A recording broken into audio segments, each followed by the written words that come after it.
part of the Veteran Series. Would you please state your name? George M. Driscoll. And George, where do you live? 611 Wilson Hill Road, good old Hoosick Falls. All right. Were you born in Hoosick Falls? That I was. So you're a native. Right. All right. Now, before you went into the service, would you tell us a little about what you did before you went into the service? Well, I was young. I went in at 17, but I knew the axe was going to drop. At that time we had the draft, so I went in. Prior to that, I was in school, St. Mary's Academy. And then I worked part-time for Lawton's Garage, which is now the Central School Garage, and the Grand Union under St. Clair. All right. And when did you go into the service? October 17th, 56. I see. And you enlisted in what? Air Force. In the Air Force. All right. Tell us a little about what happened after you got into the Air Force. You were 17. You had to have your parents' signature probably, because you couldn't get in. Yeah. My dad asked me if I really knew what I was doing because he was in the First World War. You know more than your father. I mean World War II, not the First World. No, my dad was in the First World War. Oh, your dad was in the First World War. I see. Yeah, and in France, in the machine gun outfit. You got his picture, like they say, upstairs. Yeah. So he was almost in tears, and you know more than your father does. So I said, I'll take care of it. Well, when I got in there, I said, oh. I said, Dad, what happened? Dad knew what he was talking about. Oh, boy. All right, so you went into the Air Force, and where did they send you? I had to take basic at that time down in Fort, geez, I was going to say, we just got through talking about Fort, down on... Well, you went down to Texas and took your basic training. Yeah, but... the name doesn't make any difference. We were just talking about, let's call it, and I want to say it. Lackland Air Force. All right. And you took your basic. How long was basic? At that time it was probably a month and a half, 6 weeks. I see. And then what happened? Then they give you an aptitude test to see if you can count over 10. So then if you can, they send you to school. And if not, a lot of guys ended up in cooks and stuff like that. So they sent me to school up in Chinook Field, Illinois, outside of Rantoul, maybe 150 miles south of Chicago.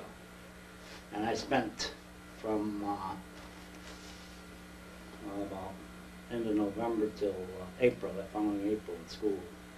And what were you studying and what they training you for? Well, they said I was mechanically inclined, so they were putting me in that field. Then when you, then after that you have an option. They opt if you're sharp enough and your abilities as far as your PT goes, you're in pretty good shape, which I was because I played baseball, basketball. They make a request. If you like, you could go into the ARS service, which is Air Rescue Service, which is a nice little job, peacetime. So I asked around what that was, and they told me. So I said, yeah, I'll give it a rip. Now, out of that, you'd probably be about 300 men that would do this. And out of that 300, you'd probably be lucky if we got 17 or 15 that could make it. It's pretty bad, It's a lot of, it's physical, very physical. All right, so where did they send you after you joined the Air Rescue I went over to a Command? place called Bovington. In England? Yeah, Bovington Air Base. It was an army base at the time during the Second World War for English. It's right outside of London. I see. Which I got pretty accustomed to. All right, and what did you, what kind of training did you take there? Well, the first day I was there, I'll never forget it. There was this Irishman. He had legs on him like a tree trunk. Big guy. We got along good because I'm Irish. But anyway, he got up on his podium. We were doing calisthenics, and he got up on top of the stand, and he stood there, and oh man, he's a big guy. And he says, my name is Sergeant Billingsley. I'm the roughest, toughest son of a bitch you're ever going to meet in your life. He says, I'm John Wayne and Audie Murphy wrapped in one ball. And he says, I can prove it. He did. He did. He was awesome. So they gave you lots of commando training? And yeah. I got a new outlook on life with the English. I always thought they were pansies, but they're not. They're pretty tough cookies, some of them guys. I see. but you still ended up a little And disagreements. how long did you stay in England there and get this combat training? About 3.5, 4 months. 4 months. Someplace like that. All right, and then what happened? Then they sent us, my base was going to be, my headquarters was Prestwick, Scotland. That's where we always flew into, or we got our orders picked to us through the radios. All right, an air rescue command is when somebody needs to be rescued, they would be called, you would be stationed in Scotland, and then you would go out to the place, or what? No, I'd be stationed. I was all over the world. I was at Canary Islands, Azores. Oh, I see. Wherever they... Yeah, wherever. But your first station was in Scotland when you left command. Well, my first headquarters was 8th Air Force headquarters. All right, and then what happened? You tell us. Then I went down. Then I was shipped down to a place called Casablanca, Morocco. And outside of there was a place. Well, we went down there because Algeria, the Arabs, as I say, that's what I always call them. Probably I'll hear about this, but anyway, they and the French didn't get along very well, and they were throwing them out. And that's when Ben Youssef, I'll never forget his name. Ben Youssef was coming king. So they had an all-out battle. I mean, it was a bloody war they had there, and they were throwing the French out. They didn't want them more. They wanted their own. So we went down there, and I ended up in a place called New Sewer. We used to call it Nasty Sewer. It was a nasty place. Yeah. So I ended up there, and that was just on the outside, probably 3 miles from Casablanca, and it's within a half a mile air flight to Algeria. And what our job was is to go into embassies or any like school teachers that were at that. This is different now. They're all going to be different things. I think. Yeah, sure. But at this time it was like school teachers, embassy. Anybody who worked with the country, our country, had to get them out of there because they were hot and heavy. And I remember that I was only 17, well I just turned 18, and we were going down a place called Park Coyote, which is in the center of Casablanca.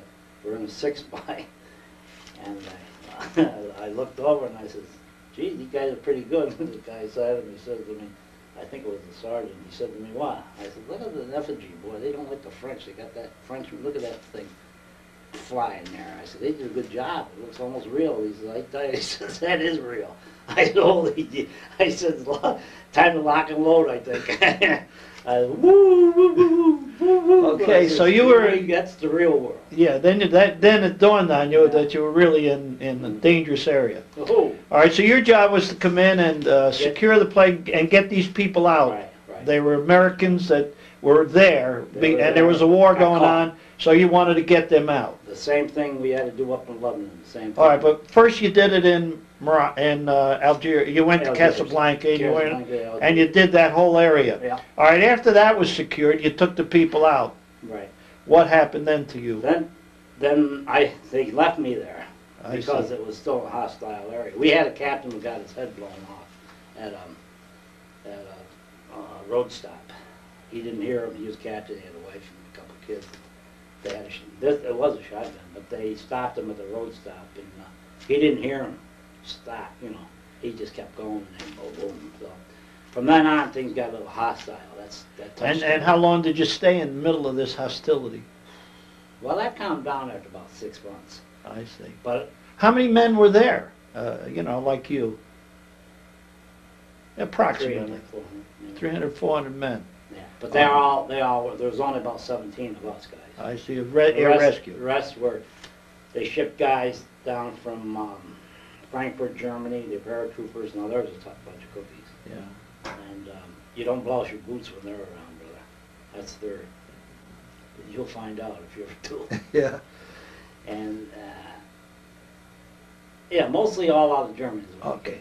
All right. So there. All right. When that ended, that was 5, 6 months. Then where did you get shipped, George? Well, I stayed right there. They made our home base there because the old man, he was a colonel, and the colonel is the closest thing to Christ. They walk on water, you know.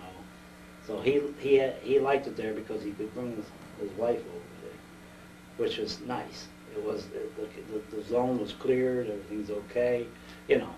So they could visit. But anyway, but we had a C-54. It was ready to go at all times. It was loaded all the time. Everything was there. All we had to do was get the word and we're gone. So we stayed there up until 50, into 58. Then they started fighting over there in the Pearl of the Orient there, Lebanon. And we had to go over there and get the embassy cleared out because they're up on the west end, they're up near the end, the tip of Lebanon, Beirut.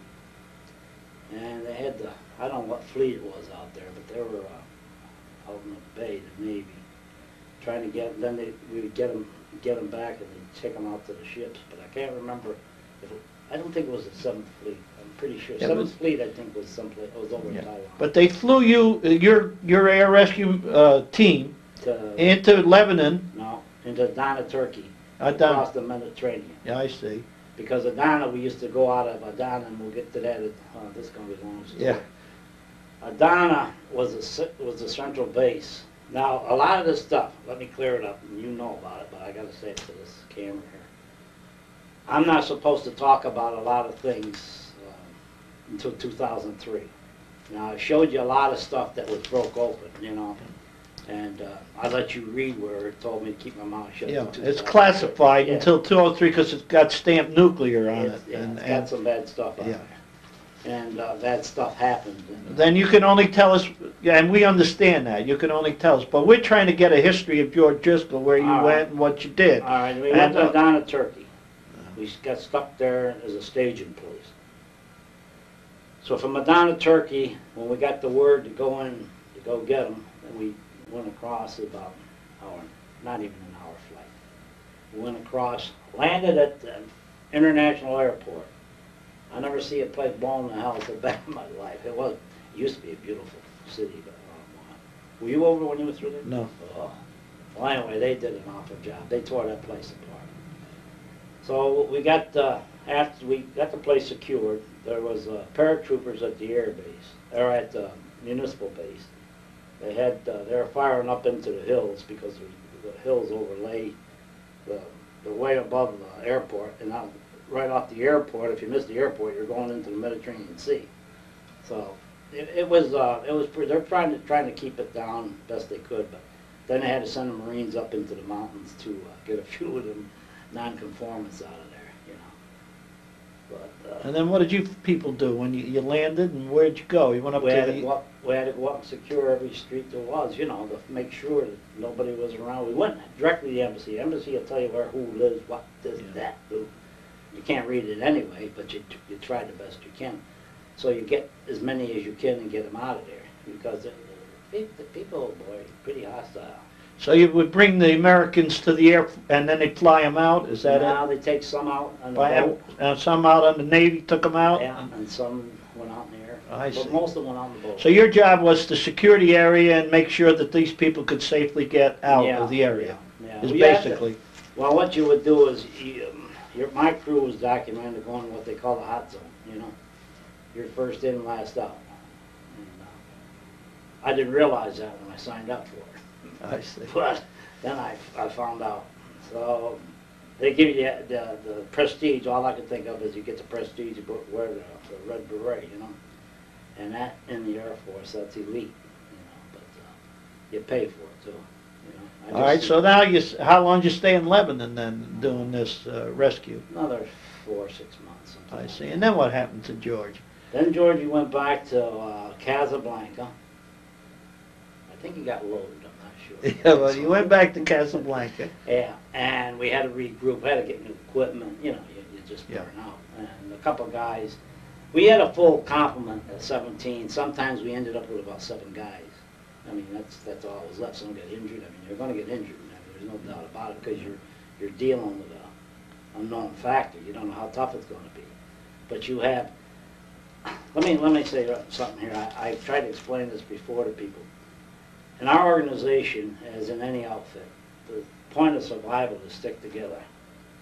It's just like a chain, a real tight chain. You know, I know that I'll stay, and the guy on my left stays, and the guy on my right stays, and the guy on his left is me, and the other guy stays. If you stay, you're going to do all right. But if you panic and start running, and everybody goes the wrong direction, you've got problems. You're done. So that's what some of the stuff we learned in the service, and it works. Believe me. All right, so you went back to Casablanca. back to Casablanca. And you were there, Rested up, trained, and then where did they send you? well, I didn't go in there. I wanted to go through another school.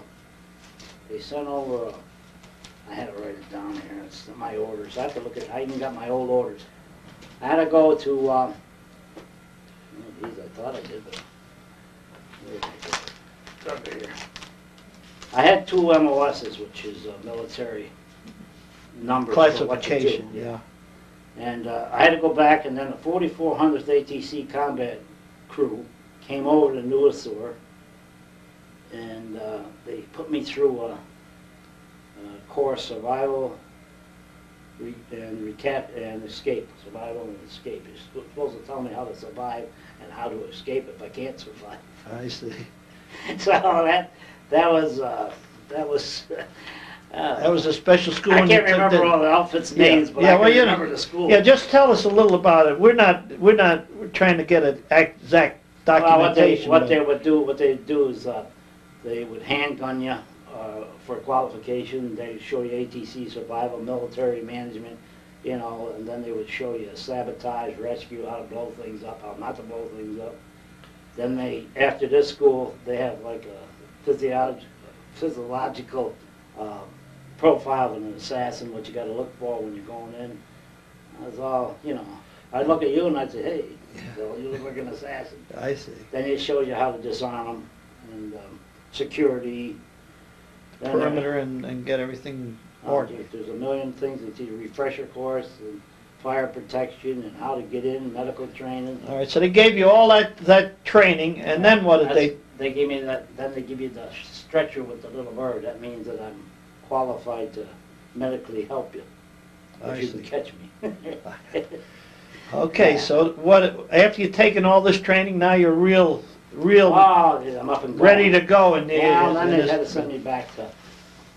I had to go back to the States. They said, Driscoll, they used to call me, you know, George, the Irish Jew, because I could get just about anything we needed. You know, a lot of times through the channels of the government or through the military, you will be waiting forever to get something. But if you can wheel and deal, you can have it in half an hour. So they So sent they you. sent me back to the States again. They asked me if I would go to school. So I said, sure, because if I go back to the States, then I can go home for a little. Yeah. So I said, yeah, I'll go to school again. So they sent me to Dover, Delaware, to a demolition school, how to blow things up. That was a very enlightening school. I mean, that's, but anyway, I was pretty good at it. It's amazing. They show you the C2. The Hungarians, when they first came out with C2, they're the ones that make, they still make the best. I don't know why theirs is better than ours, but it is. And you take a little bit like that, it'll pretty well take care of this room, you know. You take a couple sticks and take care of about 3 pickups. I mean, it's bad. So you learned all about demolition. You know, How long were you in the demolition school?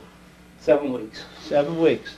All right, now you're a commando. You've learned all the survival. You learned how, demolition. What did they do to train you next or send you next? Well, I went home. I snuck home. All right. And then I went back overseas. But I got to tell you, when I hit down here in the air base, I hadn't had any fresh eggs or hadn't had any fresh butter or milk, you know, I don't know, about a year and a half, 2 years. I went into the chow hall, and the first thing I spotted was they had those up-to-date things where you put the handle up, see, Yeah. and all that milk comes out. I Yeah. thought, oh boy, let me try that. So I went home and I tried it. And then they come out and they had all the fresh bread. And I thought, oh, I went to heaven. I said, this is good, you know. And they had, I'll never forget, they had spaghetti dinner. And I said, oh boy. And I sat right by the handle, so I was picking up. My tummy got about that big. I was in such distress, it was unbelievable. Yeah, because you ate too much. I had- You overdid it. Oh, I was so full of milk and Yeah. butter. Oh boy. And I went back, I had to go back to Paris. I couldn't go to school. I told the guys, I can't. I said, I can't move. They look inside. I think the thing was going to explode Yeah. at me. So you ate and you had a good, but now, what happened to you after the school? We went back. I had to go back over. I went home. Then I had to get to Charleston, South Carolina, a certain date. I got there, and they shipped me back over, and I met my unit over there. Yeah, where did you, over to where? Back to Newsor. Oh, back in Africa there. Yeah. just below Port Leone. It's up in Morocco. Yeah, Port Leone, Morocco is a Navy base. We're just below it. I see. Algeria is All just right, above here it. you are. Now you're back, Now we're better back. trained, Yeah. older and better Oh, trained. he's smarter than hell. Can run Yeah. like a reindeer. Yeah. So I figured by about another, I should be home, pretty soon. Well, little did I know what was brewing in a little further around the corner over in the east there. And You talking about Vietnam? yeah. Right. So we used to have a saying: if you can't pronounce a name, you don't belong there. And I used to say, where the hell is that? And I say, I don't know, it's just over there by India, which, if you had an idea where Morocco is, you're not far from it. You just go in the back door. So we went over and we were in what they call a MAG outfit. This here, M-A-A-G, MAG outfit. And that's military assistance, and guidance outfit. So you were in there when they first sent military advisors, what they called advisors in the newspaper, right? Yep. So you were part of those military advisors that came in? But they couldn't understand you, you couldn't understand them, and they surely in hell didn't want to understand you when they didn't want to. They could play dumber than that. Yeah. It was tough. All right. And you were in there to train? And get the South survival, the whole thing. Yeah. And you were teaching that to South Vietnamese? Yeah. Then we would teach them how to load on a copter. We'd teach, this is sad. Yeah, I guess I could talk about it. They said, one of the reasons, let me interject one thing here. The reason I don't mind talking about all this stuff is where you would have never got me before. And finally, through your persistence, you got me. But when I was out in Boston and they gave me that Medal of Honor for the Republic of China, presented it to me and about 13, 14 guys, I don't know how many were, in my outfit. To see the people's reaction where they were thankful, all these years I kept thinking, oh boy, these guys are going to hate you, the rest of their life. But they didn't, it's funny. And I said, geez, I guess I didn't do so bad after all, I didn't hurt none of them. Yeah. But I kept thinking of Vietnam, and I said, there's a lot of things I'm not going to tell you about. Yeah, well, we just want to get an idea of where you were and what you did. Yeah. We're not anything secret, anything like that. Gee. All right, so you went to Vietnam to train. Yeah. To Well, I train. went to India, Bangora.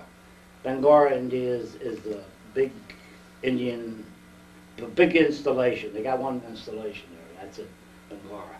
From there, we waited for orders to where we were going to go.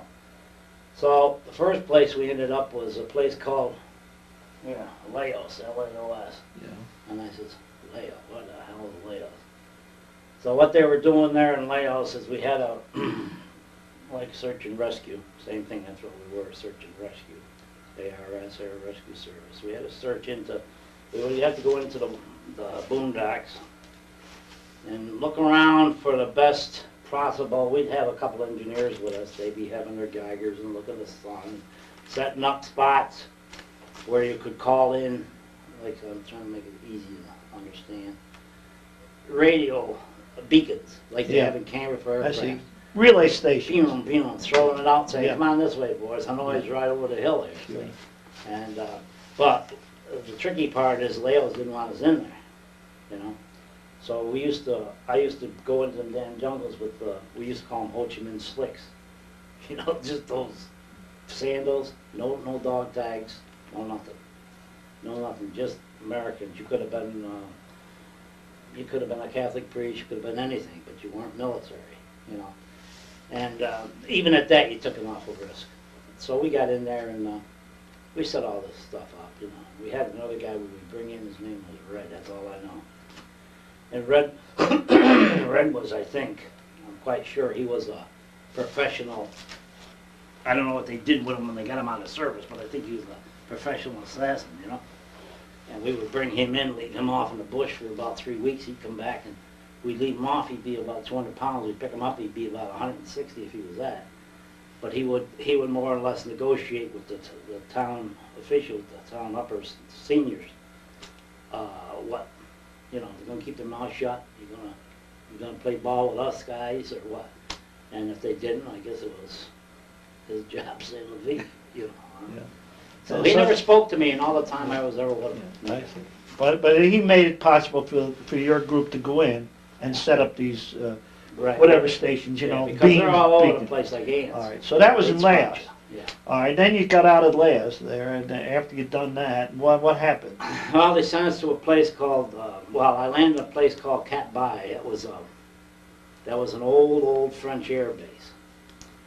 At that time, they were giving the Vietnamese some C-119s, the old cracker boxes. I mean, they weren't doing them no favor giving them things, but anyway, they had nothing. So they were all landing there, and the guys were showing them how they run and all this stuff. So from Cat Bai, we went down. We stayed there for a while. Then we were shipped down to, they call it now Da Nang. Everybody heard of Da Nang Air Base. Yeah. At that time, they used to call it Touring. That was a French name for it. But as soon as and Dien Bien Phu, when they annihilated the French there, threw them out, they changed all French names. There was no names of French. I see, they gave them their own names. Oh yeah, the All country right. names. So you went in there, Uh-huh. And they would, make a long story short, let's say we had 35 was the limit, because that's as many as you could carry. You put a couple helicopters up. You weren't going to lose all the helicopters because of these guys, you see. So you trained 35 commandos, you tried to train them. And if you could train them, partially train them, they put them on a plane, or on a recovery outfit and take off.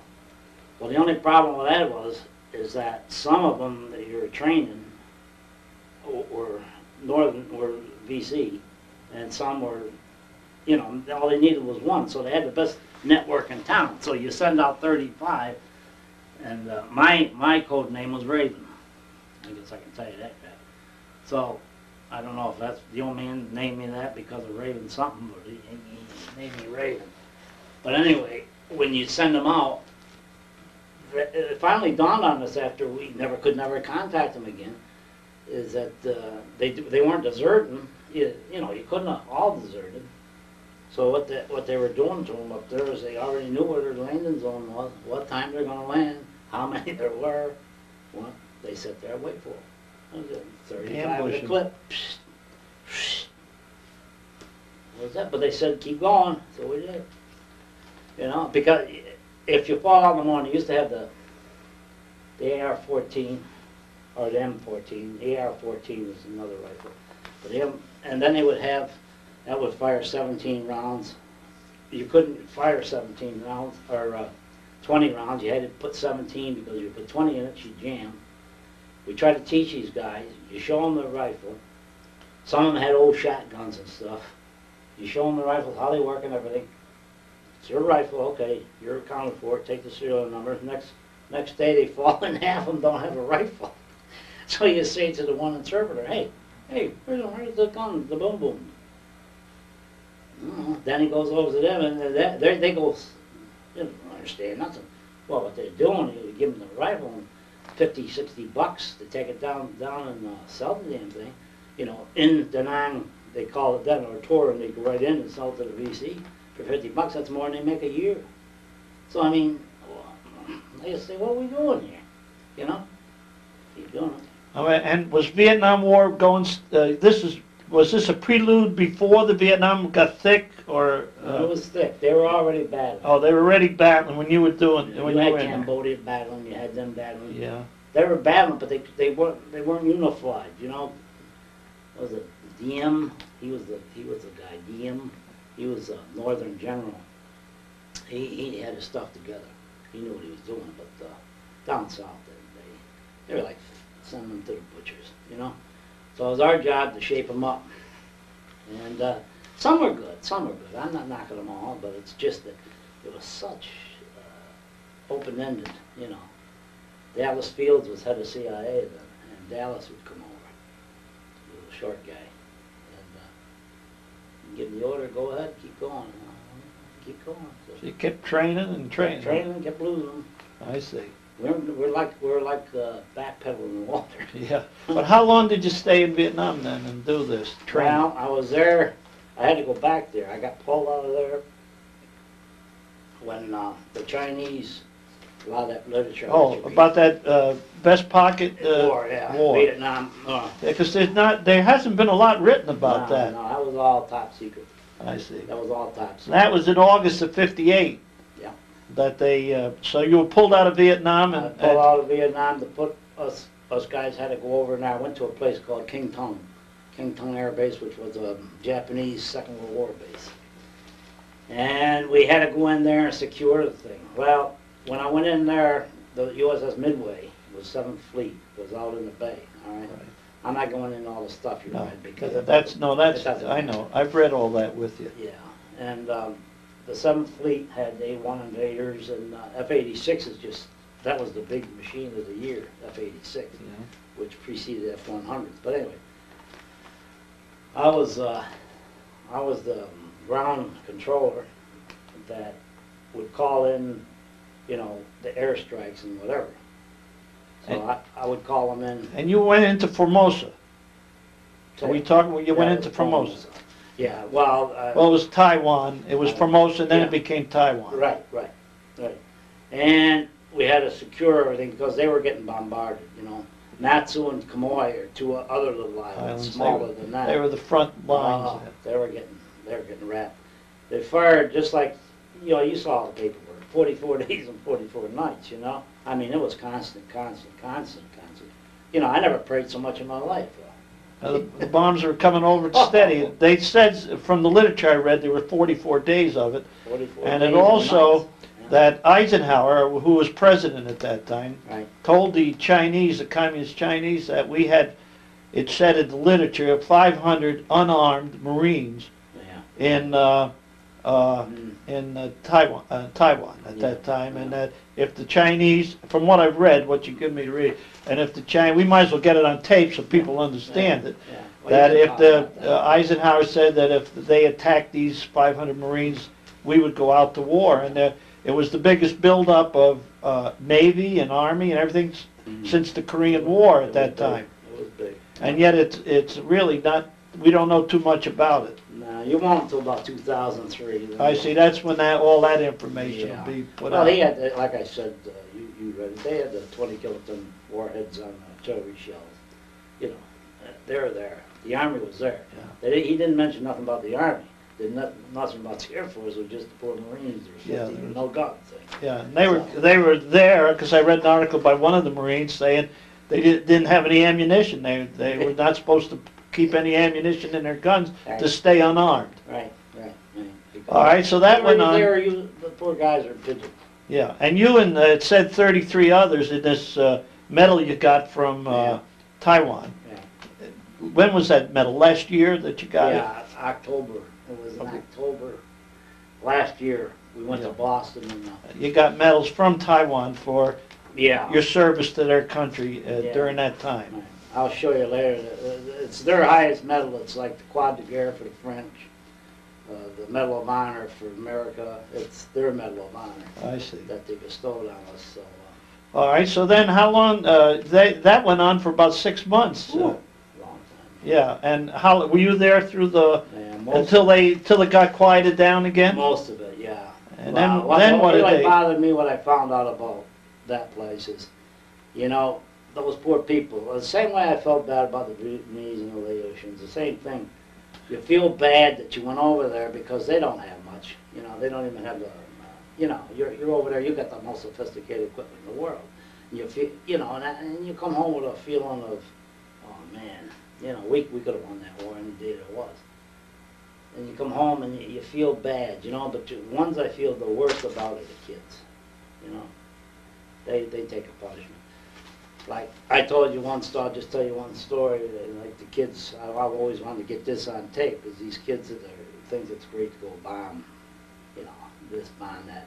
Well, they've never been up against it. They've never been there, done that. But if you see what an explosion can do to a human body, you won't even talk about it, you know. And I see one day a woman, her mom was on after the bombardment stopped for a while. She come out, her family, and she's looking all around for her family, and her family were all over there, and they scream and holler a lot. And she had a coal shovel, grain shovel. with the big scoop sides of it like that. And I thought she was, digging up some manure. That's really what I thought it was. I said, what the hell is she gonna do with that? What it was her kid, and it was like your body, bones and flesh, all hit so bad it turned into jelly-like. And then she was picking up with just like jello. I thought, oh man. So war is terrible, and the killing is terrible, there's no question. Kids today think they're pretty tough here with that bomb scare stuff, but that's bad news. It's bad. It's bad. Even if they did attempt it, the harm, the hurt that can come out of that. Sure. All right, now let's get back to your life, because we're trying to find out about George Driscoll and what he did. All right, so you went back to Taiwan, then did you go back to Vietnam after that? Yeah. They sent you back to Vietnam again. Yeah. And what did you do in Vietnam? Well, everything did you go back in training people, or? Yeah, but everything was getting sort of secured, and it was picking up. You know what I mean? And our days there, like as I said, we're the first in, last out, and our days there were just about numbered. They were bringing in more and more and more trainers. I mean, they're bringing in the Green Berets, they're bringing in the Airborne. They were bringing them in left and right. You could see it building up, boy. You'll see the stuff coming in. Whew, like Da Nang or Torin is right on, China Beach, you might as well say. Yeah. And they were wrapping a few shells at those guys out in the water there. You could hear them going off, but it was building. All right. So then, as Vietnam escalated, what happened to your outfit? Oh, they sent us back. I stopped off and they sent you back to Casablanca area, or back to Morocco? Yeah, we went back that way, but then we cut up over Germany, up to the Bonn, Germany, because the old man had a friend in Bonn. So we flew up there, and then we went up in Pruswick, Scotland, stayed there a little while. They give us a nice rest, Yeah. Because like when the old man used to call, he'd call, we could be any place, in the middle of the night, 3 in the morning, and he'd call in on the radio and say, this is Colonel Copley, Colonel Gibson, whatever one it was, and says, I've got 7 hungry or 10 hungry men here, and he said, I want them fed, I want steak, eggs, boom, boom. You'd land, they'd light up the chow hall. I mean, tell you this guys, when you're a colonel, you know what a colonel is. Yeah. When they go, they'd have a full complement, and there'd be us little dirty guys walking around scuzzy looking, Yeah. No beards. I didn't have much of a beard then, but they feed you, boy. Then you're ready to go out again somewhere, or? Well, yeah. Well, that would be a lot of times I'm passing through.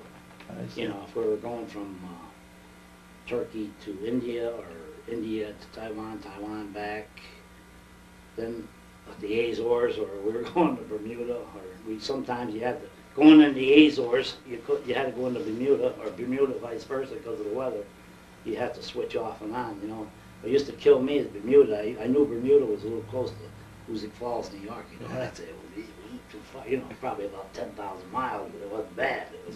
You could smell the air, You're only probably 1,500 miles from 2,000 when you're in Bermuda. You're close. This is funny, I got to tell you, I got my brother Frank, and I got in the Azores, and I got a hold of a phone, see. So I called my brother Frank, and I says, hey Frank, he said, who's this? I said, George. He said, George, how are you? I said, great. He said, geez, we're worried about you. He said, where are you? I said, I'm in the Azores Islands. He says, who's paying for the call? And he says, you are. He says, I'll see you, George. He hung it up on me. Yeah. All right. Now you're in the Azores. Now what else did you do? I mean, before you got out in '62. You said. Yeah. Yeah. So what did you do after Vietnam? Well, we went back to North Africa, regrouped, stayed there quite a while. I was getting close to my rotation date, Guys, I've been 2 years, So they said that, you want to stay? If you do, we'll try to get you, but you by rules and regulations, we can send you back to the States today and bring you back. And I said, well, I don't know if I want to do that, geez, I like you guys, but, you know, I'm not married to you. So what they did, they sent me back to the States, and what they always do, they send you closest to home so that the government doesn't have to pay you this travel pay and extra muster out pay. So the closest place that he could send me was Plattsburgh, New York. The reason I really wanted to get home was it was Christmas time. See? So I came home and I had a month. I had all kinds of leave time I used up, and I went up to Plattsburgh. I reported in, and they have a ARS outfit there, so that I was going to be assigned to. And I only had, I don't know, maybe a year or so to go. So I said, I can coast. Well, what happened, they cut orders on me as soon as I got there, and they needed me up in Sanderstrong, Greenland. I just come out of a temperature, humidity that was about 120. Yeah, sure, Morocco. And it's so hot, you know, and Taiwan and Vietnam, Laos, it's a muggy heat. It's terrible, you know. You get used to it finally. So my blood was so thin. So I lay in with these in the United States with my khaki outfits on, which is hot. It's below zero here. They sent me up there. From there, they said we need you in Sanderstrong, Greenland. So that's where I ended up. I never in such a cold spot. Oh man, I'm telling you, I couldn't believe it. And what happened, my wife could tell you, but she was my girlfriend at the time. My skin, all my skin cracked. You know, I looked like one of them honeybees up there. Yeah. The wives that are all about 18 years old, they look about 60. You know. Yeah, boy, I tell you. Because you got fair skin, Irish fair skin. So how long did you stay up in Greenland? About 6 months. And what did you do up in Greenland? Nothing. Just watched the foxes. I don't know what the hell they ate to stay alive because there's nothing there. I watched the bears, and then you watched the caribou. We never got an alert. Never. Never. I Just never stayed, got an put your alert. time in there. I stayed there every time. Well, there were alerts going on, but Yeah. I never got an alert. Oh, that's right. Before I went over there, I was in the. I forgot to tell you that one. Down in Turkey. And down in Turkey was. It's all out there, most of it. U2. That was when your U2s come Yeah, out. right. I ran into a fellow there. I was guarding a guy named Gary Powers. And those of younger than you and I. Gary Powers was a pilot that Khrushchev finally shot down in the spy plane, the U-2 was. And the U-2 used to take off on what they would call a skid. It had no wheels. The wheels were dollies that were hung under the wings. So when she took off, they go off, and they go right straight up. They call it the Hawk. And they go right straight up. I mean, they had power, unbelievable, GE engines and a big engine. Nothing but an altimeter, a camera, a compass, and that's about it. And a gas gauge. There's nothing else in the thing. So when they take off, the wheels, the dollies would fall out on the runway, and away he'd go. His name was Gary Powers, as I said. And Gary got shot down. Well, that was the biggest thing since popcorn when Khrushchev. That was nailed all him. over the papers. Oh, That was boy. the big news. They were tough. They had it made. So Gary, they always said, you know, he had a ring with a pill and arsenic. He's supposed to take it. Well, that wasn't true. What they had was a syringe. And I guess Gary threw that out with the bomb because he didn't take it.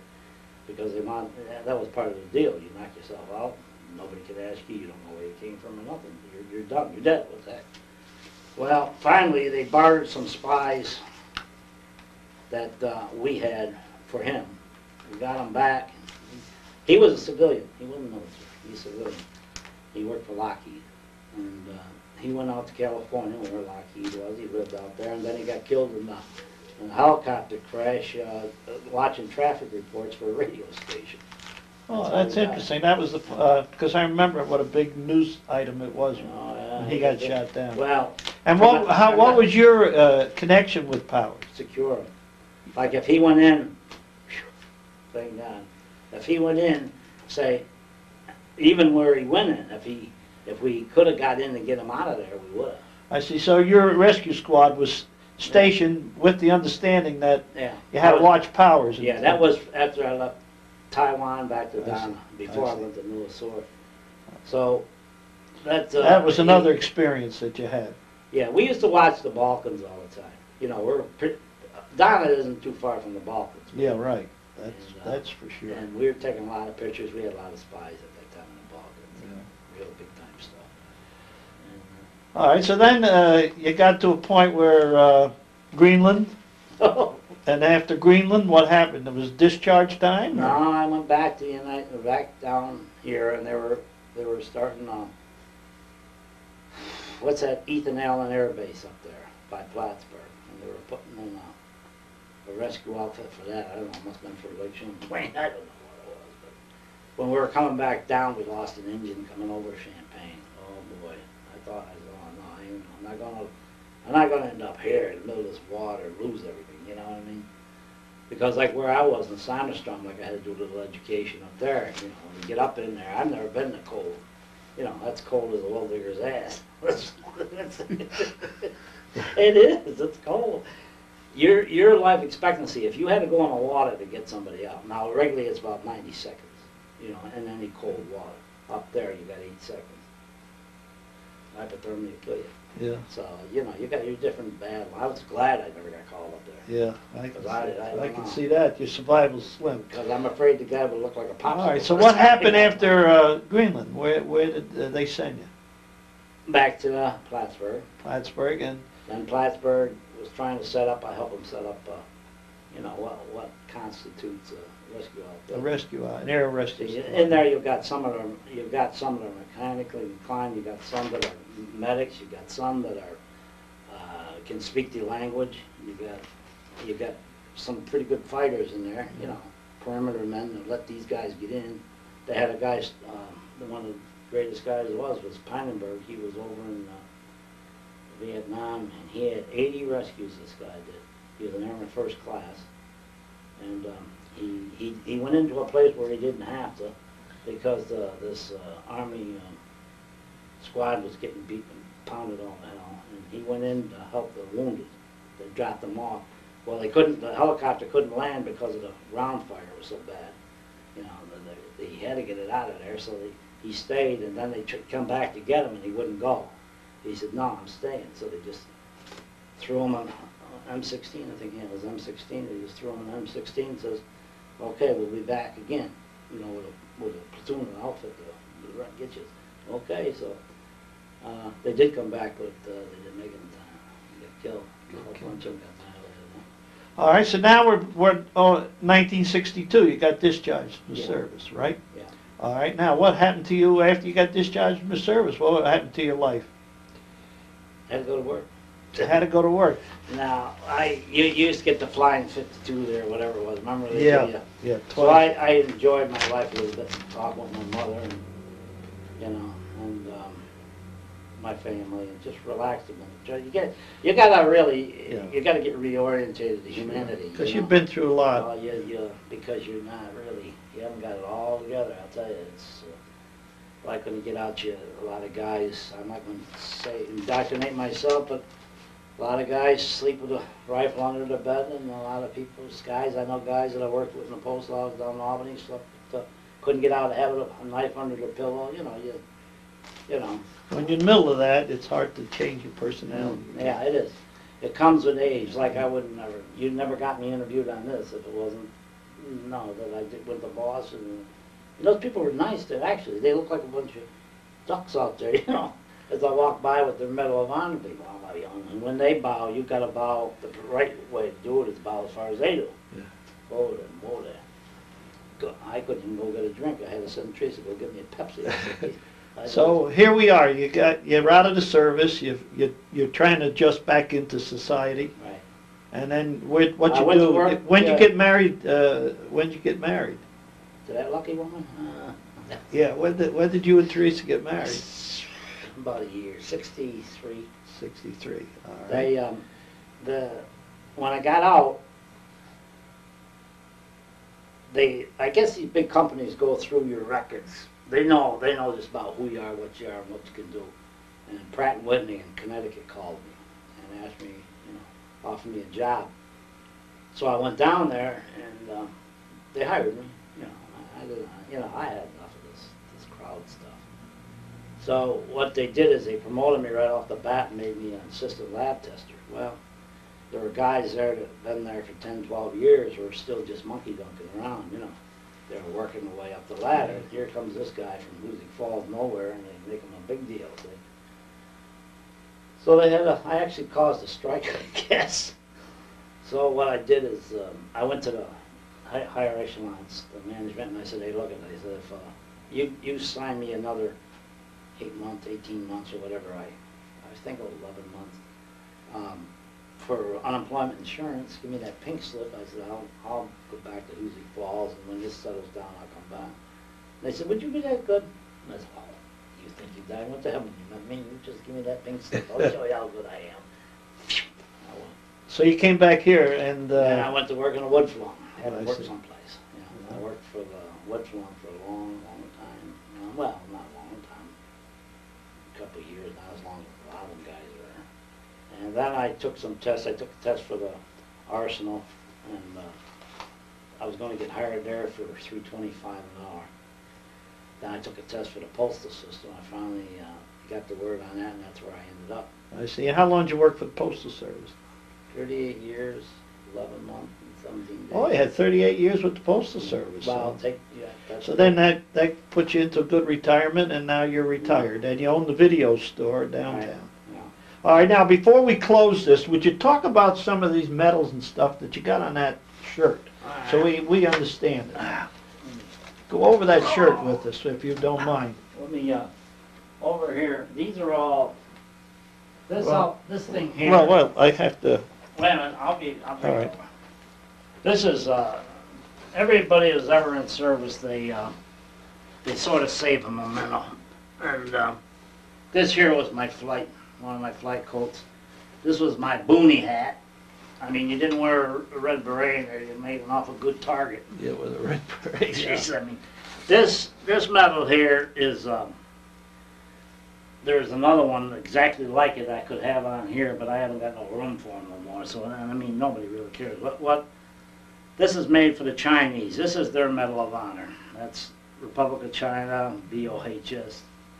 I have to do this to it, fans, because they never stop to think that when you're American and Chinese, you're a little bit bigger. And in order to get the thing on, I gotta stretch it. Now to them, that thing be hanging down here. To me, it feels like a collar, you know? It is, yeah. So, there's my dog tag I used to keep inside my hat. I see. See that dark black? Yeah. That's for infiltration for night, so she wouldn't shine in the sun. I see. But you didn't wear a red hat anyway. And now we got. Oh, here I got more paperwork here. You just gotta hang on just a second. I got all kinds of. I had a nice piece of paper here that would tell me. Well, this one here is the Republic of Vietnam. All right. Yeah. That one right there is they gave it to us. I can show you the real medal. That come from their government. Either you get that, or what the heck is it? Here, that's President Kennedy put that thing out. That's an expeditionary force, armed forces. That's you either get that or you get the Vietnam medal. But I got the expeditionary medal plus this is their country gave it to me. This is the UN, right there, huh? This is armed forces right here, Air Force, and long tour, and that's for Da Nang, Samway. Samway, if you knew their language over there, it's you wouldn't believe it, but you spell it X-A-N-N-U-A. That's Samway, but it doesn't sound like that. But if you spelled it, this I got to stop and think now. This one here is Air Force. That's not very. That's an Air Force training ribbon. That's what that is. I see. And this here is an overseas ribbon here, another one. This one here is the longevity. This one here, as I told you, Armed Forces Expeditionary Medal right here. This is for where I told you I froze to death, Arctic Service. Well, they should have given me 10 for that. This is your national defense. That's just another This is good conduct, believe it or not, I was. What's the silver pin up in there? Where? Right above it. Oh, that's your ARS, that's your jump pin, see that? Oh, that you, That's parachute jump? Parachute, yeah. Yeah. That's your parachute. I see.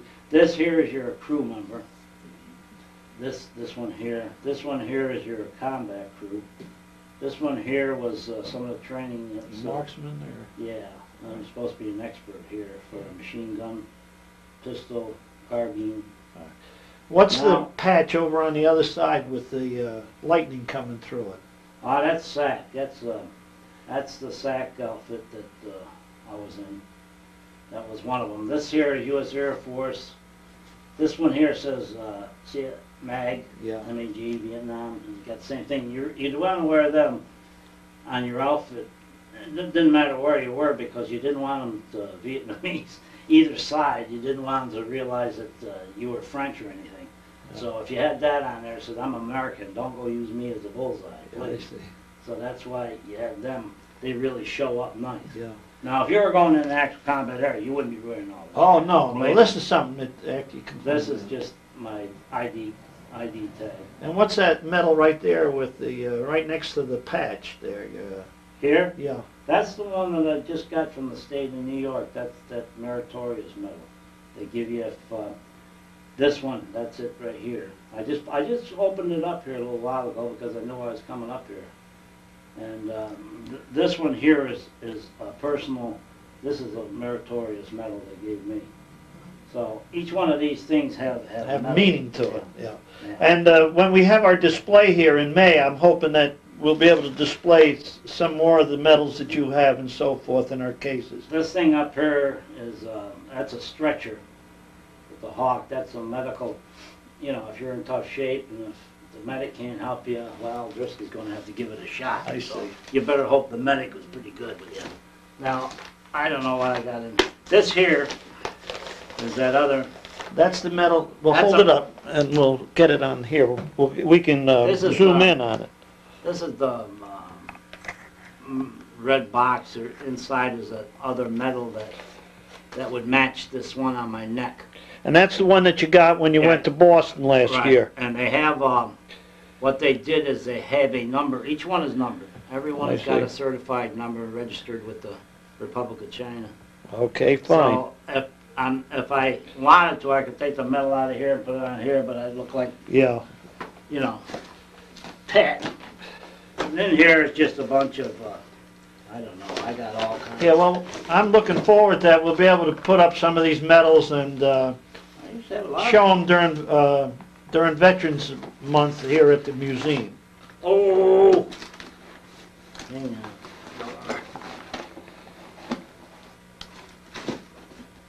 There, see? Oh! There's the one that matches that one. I see. I see. I see. You get a medal with each one of those. Yeah, there's one that matches that. I see. There's the expeditionary, that'll match that. Now, couldn't you picture me walking around town with them babies? Yeah. Well, no. This is something that And we here you really should. that is the big one. That's Yeah. the meritorious service. I see.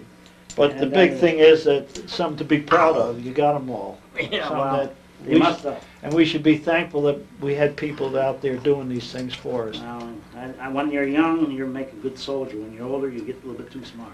Yeah. You're not such a good soldier. Well, okay then. Is there anything else you want to end up with? We're coming to the end here. Now, here's some I haven't even put on.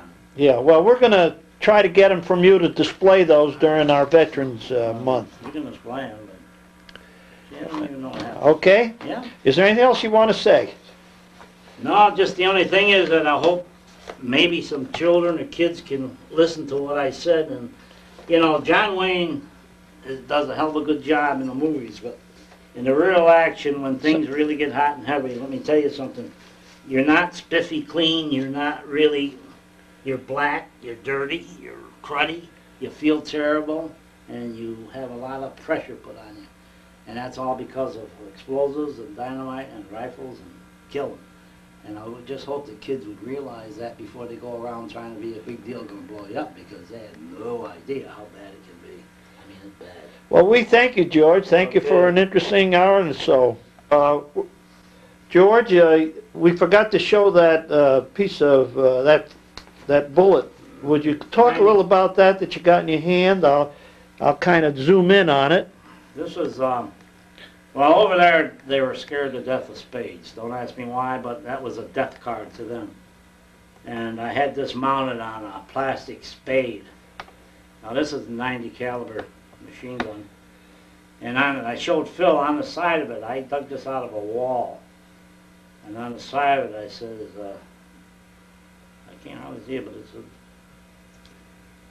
what did we say it said, Phil? I can't remember. It said, Close enough. Close enough, That's what yeah. it was.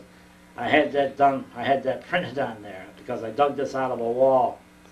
and that came whizzing over your head. It wasn't over our head. As a matter of fact, it took half the... Where was it? At the building down. This was over in Taiwan. In Taiwan? And that thing was so close that you could hear it go, Shoo! Yeah. I said, holy moly. And then behind me, the whole wall, it was a brick wall, just exploded. So I went in, and the only thing that happened to that thing is that it got nicked out of the side here. And that, I don't know, that's one of your Russian-made, what is that, magnesium? No, that's not it. Titanium? I don't know. Titanium. Yeah. Is that it? Yeah, that's what it is. Armor-piercing shell. And that was an armor-piercer, all right. Yeah. So, you know, and that's the same thing with all this stuff in school. You only got to get shot at once, and you believe me, you won't be no hero. Believe me, you won't forget it later. Okay, George, thanks again. Yeah.